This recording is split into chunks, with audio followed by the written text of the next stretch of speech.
Hello friends, welcome back to my channel. Friends, आज हम आपको बताने वाले हैं आपके सप्लीमेंट्री के third lesson journey to the end of the earth के शॉर्ट क्वेश्चंस के आंसर। और फ्रेंड्स, इसके पहले मेक श्योर कि आपको ये चैप्टर बहुत ही अच्छे से समझ में आया होगा। अगर आपने इस चैप्टर का हिंदी एक्सप्लेनेशन का वीडियो नहीं देखा है और आप देखना चाहते हैं तो आप कमेंट करिएगा, मैं इसके हिंदी एक्सप्लेनेशन का भी वीडियो अपलोड कर दूँगा।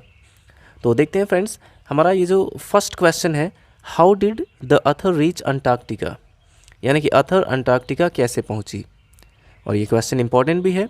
The author travel to Antarctica, देखिए हम इसका आंसर ऐसे लिख सकते हैं कि the author travel to Antarctica on a Russian research vessel, यानी कि अर्थर ने एक रशियन रिसर्च वेजल यानी जलयान में बैठकर अंटार्कटिका की यात्रा की। और उस जलयान का नाम था एकेडमिक शोकाल्स्की। एकेडमिक शोकाल्स्की नाम के एक रशियन रिसर्च वेजल में बैठकर ये अर्थर ने अंटार्कटिका तक की यात्रा की। She traveled over 100 hours in combination of a car, an aeroplane and a ship. यानी कि उन्होंने ट्रैवल किया लगभग 100 घंटे का। उन्होंने लगभग 100 घंटे तक ट्रैवल किया, वो भी कार में बैठकर, एरोप्लेन में बैठकर और शिप में भी। तो उन्होंने 100 आवर्स तक 100 घंटे तक ट्रैवल किया इन combination of a car, an aeroplane and a ship. उन्होंने कार से भी ट्रैवल किया, एरोप्लेन से भी और शिप से भी ट्रैवल किया। और जैसे कि आप देख पा रहे होंगे कि यहाँ पे मैंने इसके ऑथर पे उतना केयर नहीं किया। ऑथर इसकी तिशानी दोषी हैं और इसके लिए हमने यहाँ पे ही का यूज़ कर दिया था, तो यहाँ पे शी रहेगा। तो देखिए, शी क्रॉस्ड 9 टाइम जोन्स, उन्होंने 9 टाइम जोन्स को पार किया। 6 चेक पॉइंट्स यानी कि 6 चेक पॉइंट्स को पार किया। 3 बॉडीज़ ऑफ वाटर, 3 सागर को पार किया। एंड मेनी इकोस्फेयर्स, और बहुत से वायुमंडल को पार किया। 10 शी रीच्ड अंटार्कटिका, इस प्रकार वह अंटार्कटिका पहुंची। तो ये पूरा उनका ट्रैवल बताया गया किस तरह से वो अंटार्कटिका पहुंची थी। ये भले ही आपको थोड़ा सा लॉन्ग लग रहा होगा आंसर इसका, बट इसमें बहुत ही डिटेल में आपको बताया गया है। तो इसमें क्या क्या बताया गया कि the author travel to Antarctica on a Russian research vessel, यानी कि अर्थर ने एक रशियन रिसर्च वेजल में बैठकर अंटार्कटिका तक की यात्रा की और जिसका नाम था academic Shokalskiy. She travelled over 100 hours, उन्होंने लगभग 100 घंटे तक की यात्रा की in combination of a car, यानी कि कार में बैठकर, एंड एरोप्लेन, एरोप्लेन से भी, एंड अ शिप, और जलयान में बैठकर भी। शी क्रॉस्ड 9 टाइम जोन्स, उन्होंने 9 टाइम जोन्स को पार किया। 6 चेक पॉइंट्स को पार किया। 3 बॉडीज़ ऑफ वाटर, यानी कि 3 सागर को पार किया। एंड मेनी इकोस्फेयर्स, और बहुत से वायुमंडल को पार किया। 10 शी रीच्ड अंटार्कटिका, इस प्रकार वो अंटार्कटिका पहुंच गई। अब देखिए, हमारा नेक्स्ट क्वेश्चन है कि what was the wonder author realized reaching Antarctica, यानी कि अंटार्कटिका पहुंचकर अर्थर को कौन सा आश्चर्य महसूस हुआ। तो देखिए, इसमें बताया गया कि the fact that India and Antarctica were once part of the same land mass, यानी कि यह तथ्य या सच्चाई कि भारत और अंटार्कटिका ये एक ही भूखंड का एक हिस्सा थे। भारत और अंटार्कटिका ये दोनों एक ही भूखंड का एक हिस्सा थे। सरप्राइज द अर्थर, यानी कि इस फैक्ट ने अर्थर को मोस्ट, सबसे अधिक सरप्राइज किया। The fact that India and Antarctica were once part of the same land mass, यानी कि यह सच्चाई कि भारत और अंटार्कटिका ये दोनों कभी एक ही भूभाग के, एक ही भूखंड का एक हिस्सा थे। सरप्राइज द अर्थर मोस्ट, और इस फैक्ट ने अर्थर को सबसे अधिक सरप्राइज किया। She was also surprised at its immensity and isolation, यानी कि वह अंटार्कटिका के इमेंसिटी पर, उसकी विशालता पर, और इसके आइसोलेशन यानी कि एकांत होने पर भी उन्हें आश्चर्य हुआ। She was also surprised at its immensity and isolation, वह इसकी विशालता पर और इसके एकांत होने पर भी उन्हें आश्चर्य हुआ। तो आप इसका आंसर लिख सकते हैं कि the fact that India and Antarctica were once part of the same land mass surprise the author most. She was also surprised at its immensity and isolation. तो फ्रेंड्स, ये 2 क्वेश्चन का आंसर हुआ। आप इसका स्क्रीनशॉट ले लीजिए और उसके बाद हम नेक्स्ट क्वेश्चंस देख लेते हैं। अब देखिए फ्रेंड्स, हमारा नेक्स्ट क्वेश्चन है और ये भी इंपॉर्टेंट क्वेश्चन है कि व्हाट वाज गोंडवाना, गोंडवाना क्या था। व्हाट वाज गोंडवाना, गोंडवाना क्या था।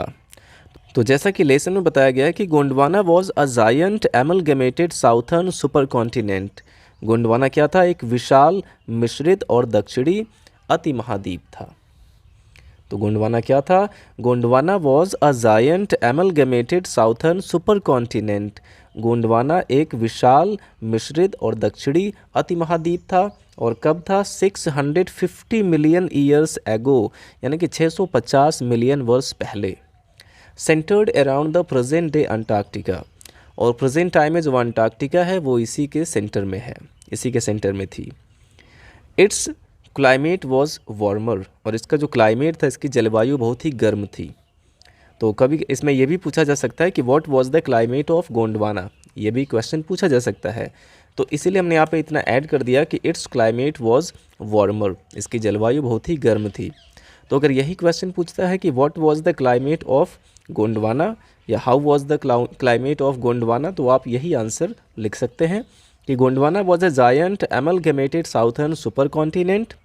गोंडवाना एक विशाल मिश्रित दक्षिणी अतिमहाद्वीप था। 650 मिलियन ईयर्स एगो, 650 मिलियन वर्ष पहले। Centred around the present day Antarctica, यानी कि जो वर्तमान समय में अंटार्कटिका है वो इसके चारों ओर ये हुआ करता था। इट्स क्लाइमेट वॉज वार्मर, और इसकी जो जलवायु है ये बहुत गर्म थी। तो आई होप ये आपको समझ में आ गया। अब नेक्स्ट क्वेश्चन देखते हैं कि how is the present globe shaped which we know today. तो इसमें पूछा गया कि प्रेजेंट टाइम में जो ग्लोब का आकार है वो इस आकार में कैसे आया, जैसा कि आज हम उसे जानते हैं। तो देखिए, around the time when dinosaurs were wiped out, यानी कि उस समय जब डायनासोर इस धरती से विलुप्त हुए, and the age of mammals got under way, और जब स्तनधारियों का जो एज है वो शुरू हुआ, स्तनधारियों का युग शुरू हुआ।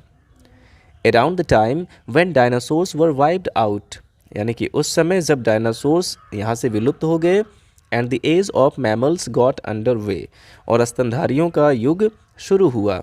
गॉट अंडर वे का मतलब शुरू हुआ।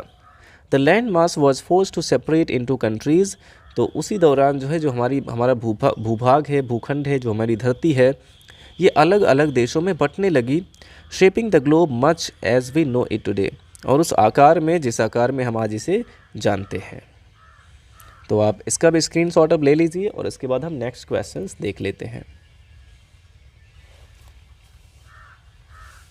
तो फ्रेंड्स, अगला क्वेश्चन है कि what can be the mind boggling thing about the history in a million years, यानी कि हिस्ट्री के बारे में माइंड बॉगलिंग थिंग क्या है, इतिहास के बारे में दिमाग को हिला देने वाला चीज़ क्या है इन अ मिलियन ईयर्स, यानी कि 10 लाख वर्ष में। 10 लाख वर्ष में ऐसा क्या हो सकता है जिससे दिमाग हिल जाएगा। तो देखिए, यहाँ पे बताया गया कि it can be mind boggling that in a million years, या माइंड बॉगलिंग हो सकता है, दिमाग को हिला देने वाली बात हो सकती है, that in a million years, कि 10 लाख वर्ष में इंडिया पुश्ड नॉर्थवर्ड्स, यानी कि भारत उत्तर की ओर धक्का लगा रही है, जैमिंग अगेंस्ट एशिया, और एशिया की ओर उसे धकिया रही है, टू बकल इट्स क्रस्ट, कि वो अपने क्रस्ट को, यानी कि अपनी परतों को तोड़ दे, एंड फॉर्म द हिमालयाज़, और हिमालय का निर्माण करे।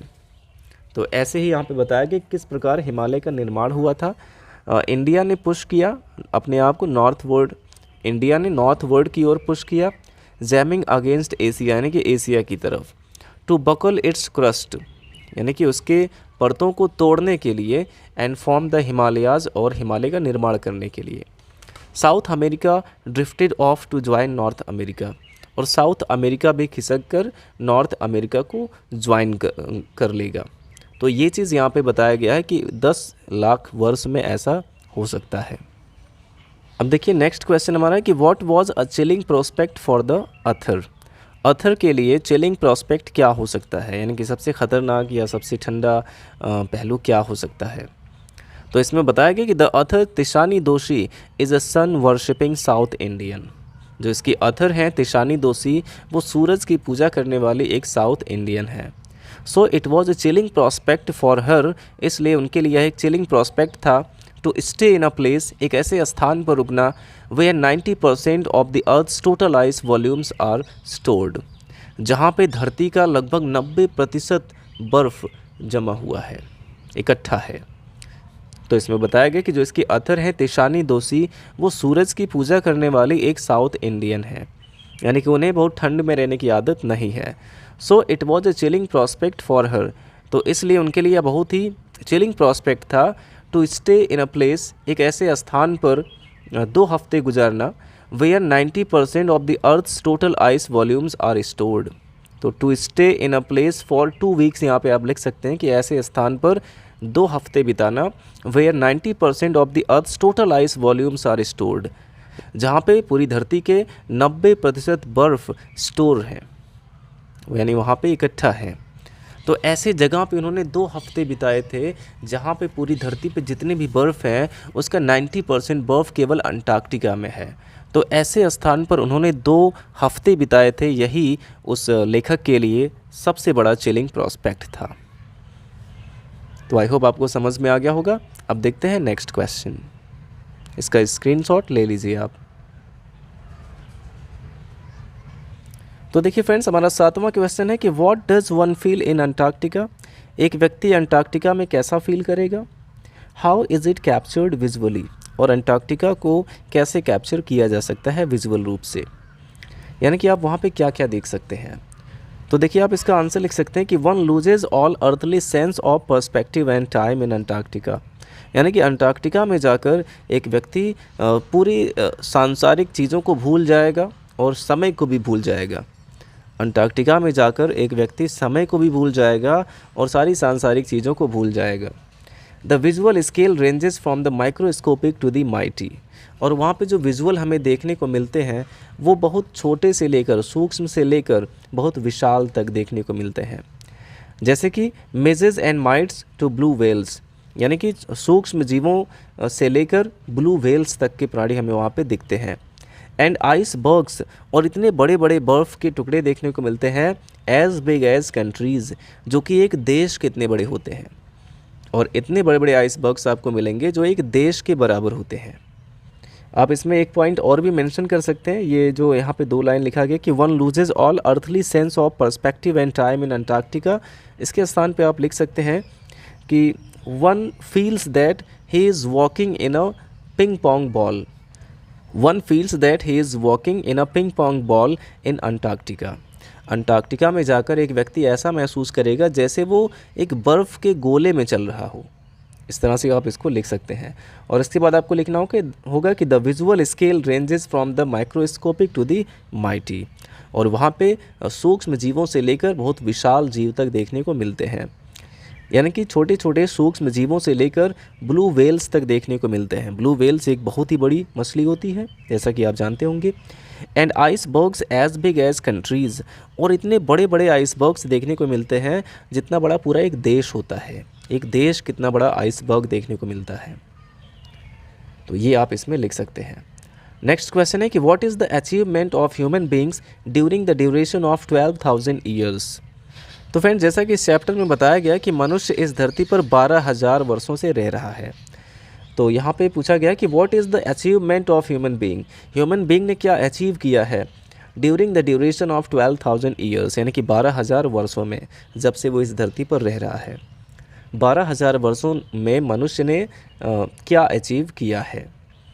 तो आप लिख सकते हैं कि इन 12,000 years human beings have created quite a ruckus, यानी कि 12,000 वर्षों में मनुष्य ने बहुत ही हलचल मचा रखी है। क्वाइट और रकस का मतलब बिल्कुल हलचल मचा रखी है। Etching there dominance over nature, यानी कि उसने प्रकृति पर भी अपना अधिकार जमा रखा है। Etching there dominance over nature, उसने प्रकृति पर अपना अधिकार जमा रखा है, यानी कि जो पूरी धरती है, जो प्रकृति है, वो किसी एक का नहीं है, लेकिन ह्यूमन बीइंग ने इस पर अपना अधिकार जमा के रखा है। विद विलेजेस, जिस पर ये विलेजेस यानी कि गाँव बसाए, टाउन्स यानी कि नगर बसाए, सिटीज़ शहर बसाए, एंड मेगा सिटीज़ और महानगर भी बसाए। तो इस तरह से देखिए ह्यूमन ने क्या किया है, इस पूरी धरती पर, पूरे नेचर पर अपना डोमिनेंस, अपना अधिकार जमा रखा है। तो यही चीज़ आप इसमें लिख सकते हैं कि इन 12,000 years human being have created a quite a ruckus, human being ने बहुत ही हलचल मचा रखी है। Etching there dominance over nature with villages, यानी कि with villages, town, cities and mega cities, यानी कि ये इस धरती पर विलेज, टाउन, सिटी और मेगा सिटी ये बसाकर इसने इस प्रकृति पर अपना पूरा अधिकार जमा रखा है। तो इस प्रकार से आप इसके भी आंसर लिख सकते हैं। अब इसका आप स्क्रीनशॉट ले लीजिए, फिर हम नेक्स्ट क्वेश्चंस देख लेते हैं। अब देखिए 9वां क्वेश्चन है कि how can we study and examine the earth's past, present and future.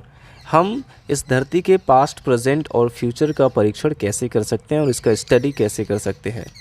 How can we study and examine the earth's past, present and future, how Antarctic plays a significant role in it. और इसमें Antarctic एक महत्वपूर्ण भूमिका कैसे निभाता है।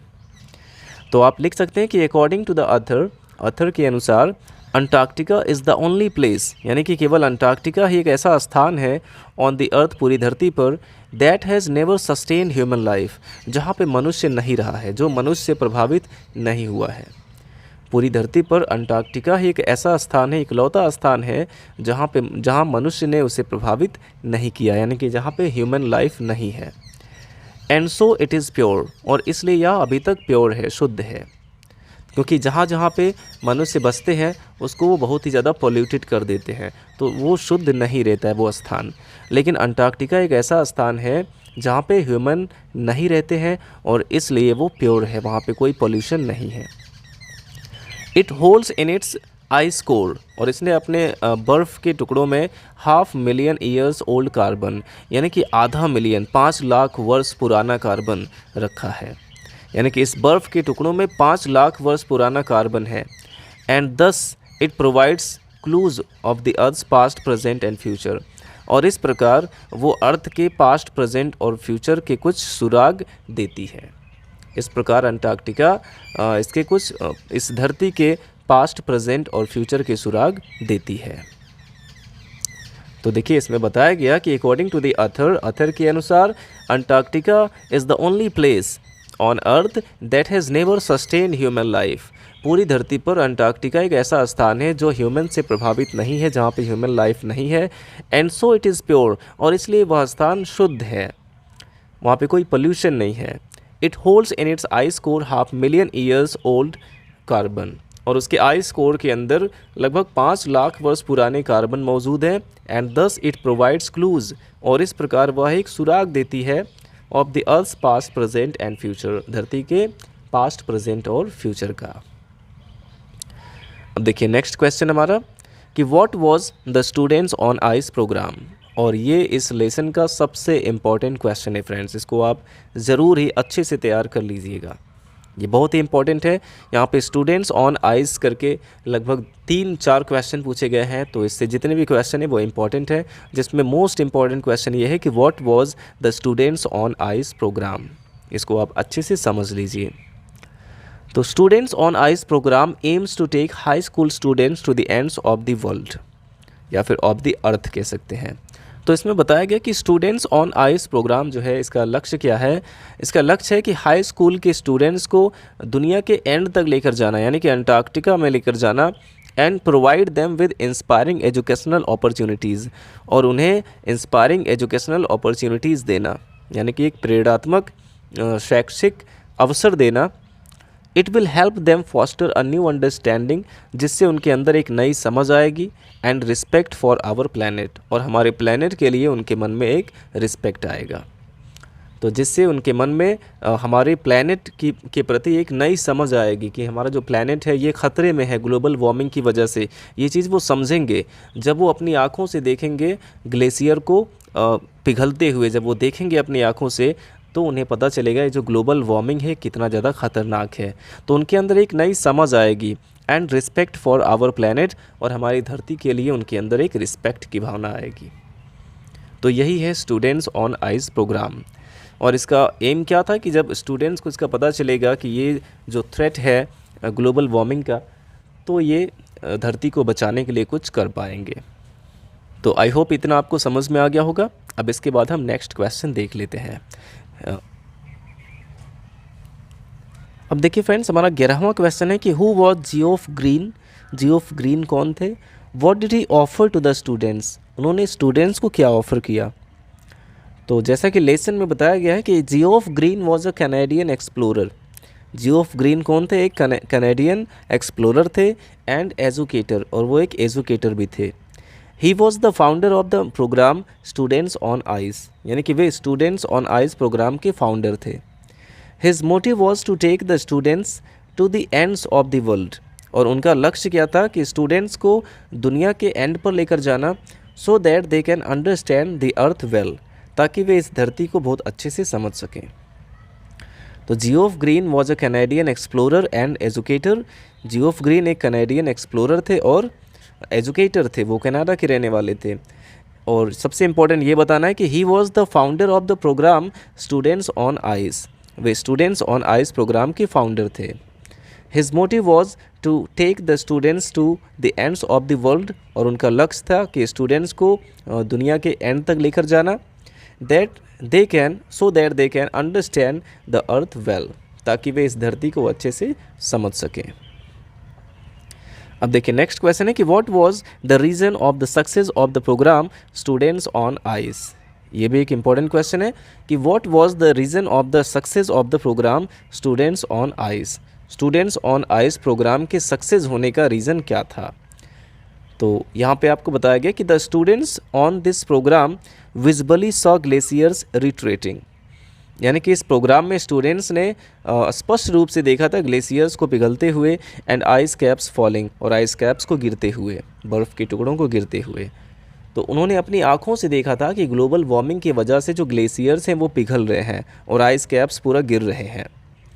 This made them feel, और इससे उन्हें यह एहसास हुआ that the threat of global warming is real, कि जो ग्लोबल वार्मिंग का ख़तरा है ये वास्तविक है। इसे देखकर उन्हें यह फील हुआ या एहसास हुआ कि ग्लोबल वार्मिंग का ख़तरा वास्तविक है। So the program was successful, इसलिए यह प्रोग्राम सक्सेसफुल था, क्योंकि इसका जो मोटिव था वो पूरा हुआ, इसलिए प्रोग्राम सक्सेसफुल था। तो यहाँ पे बताया गया कि ये प्रोग्राम क्यों सक्सेसफुल था। The students on this program visibly saw glaciers retreating and ice caps falling. इस प्रोग्राम में स्टूडेंट्स ने अपनी आँखों से देखा ग्लेशियर्स को पिघलते हुए और आइस कैप्स को गिरते हुए।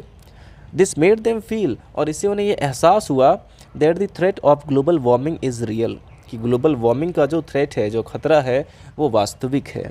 सो द प्रोग्राम वॉज सक्सेसफुल, और इसलिए वो प्रोग्राम सक्सेसफुल था, सफल था।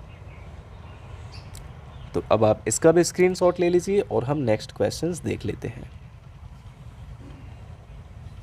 तो देखिए फ्रेंड्स, यहाँ पे हमारा 13वां क्वेश्चन है कि व्हाट इज़ फोटोसिंथेसिस, यानी कि प्रकाश संश्लेषण क्या है। तो वैसे तो ये साइंस का क्वेश्चन है, बट इस लेसन में बताया गया है एक जगह पे कि फोटोसिंथेसिस क्या है। तो यहाँ पे पूछ भी लिया गया है क्वेश्चन में कि व्हाट इज़ फोटोसिंथेसिस, फोटोसिंथेसिस क्या है, प्रकाश संश्लेषण क्या है। तो देखिए बताया गया कि plants use the sun's energy to assimilate carbon, यानी कि प्लांट्स सूरज की एनर्जी का यूज़ करते हैं, सूरज की ऊर्जा का प्रयोग करते हैं। प्लांट्स क्या करते हैं, सूरज की ऊर्जा का प्रयोग करते हैं टू एसिमुलेट कार्बन, कार्बन को एसिमुलेट करने के लिए, एंड सिंथेसाइज ऑर्गेनिक कंपाउंड, और कार्बनिक तत्वों को संश्लेषित करने का काम करते हैं टू गेट नरिशमेंट, यानी कि पोषण पाने के लिए, भोजन बनाने के लिए। This process is called photosynthesis, और यही प्रक्रिया फोटोसिंथेसिस कहलाती है। यानी कि सूरज की एनर्जी से कार्बन को लेना और कुछ ऑर्गेनिक कंपाउंड को संश्लेषित करना, और किस लिए, भोजन बनाने के लिए, अपना भोजन बनाने के लिए, अपने पोषण के लिए। और यही जो प्रोसेस है इसी को फोटोसिंथेसिस कहते हैं। अब देखिए नेक्स्ट क्वेश्चन है कि what did the Shokalskiy the vessel manage when they reached 65.55 degree south. जब ये जो वेसल है, शोकाल्स्की नाम का जो वेसल है, वो जब 65.55 डिग्री पर पहुंचा तो उसने क्या किया। तो ये चीज़ देखिए यहाँ पे बताया गया है कि the Shokalskiy manage to wedge herself.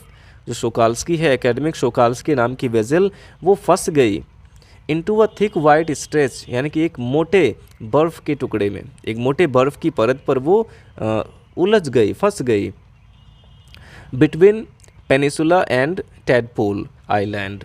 और कहाँ पे फंस गई, पेनिसुला और टैडपोल आइलैंड के बीच में वो फंस गई थी। When they reach 65.55 degree south, जब वे 65.55 डिग्री दक्षिण की ओर पहुँचे। तो जब वे 65.55 डिग्री दक्षिण की ओर पहुँचे तो जो एकेडमिक शोकाल्स्की जो वेजल उनकी थी वो पेनिसुला और टेडपोल आइलैंड के बीच में और बर्फ़ के एक मोटी परत के ऊपर फंस गई थी।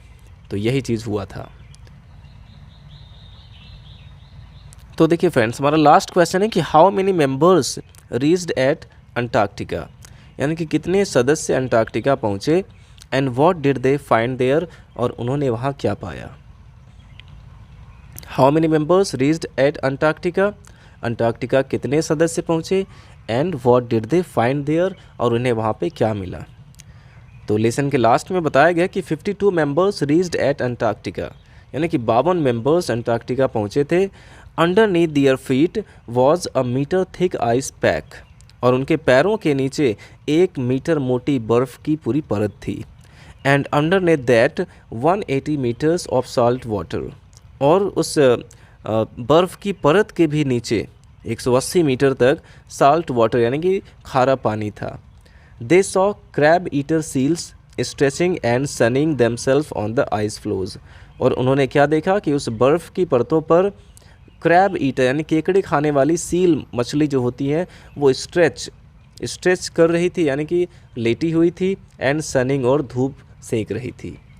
तो उन्होंने वहाँ पे क्या देखा कि जो क्रैब ईटर सील है यानी केकड़े खाने वाली जो सील मछली है वो बर्फ़ की परतों पर लेटकर सनिंग यानी कि धूप सेक रही थी।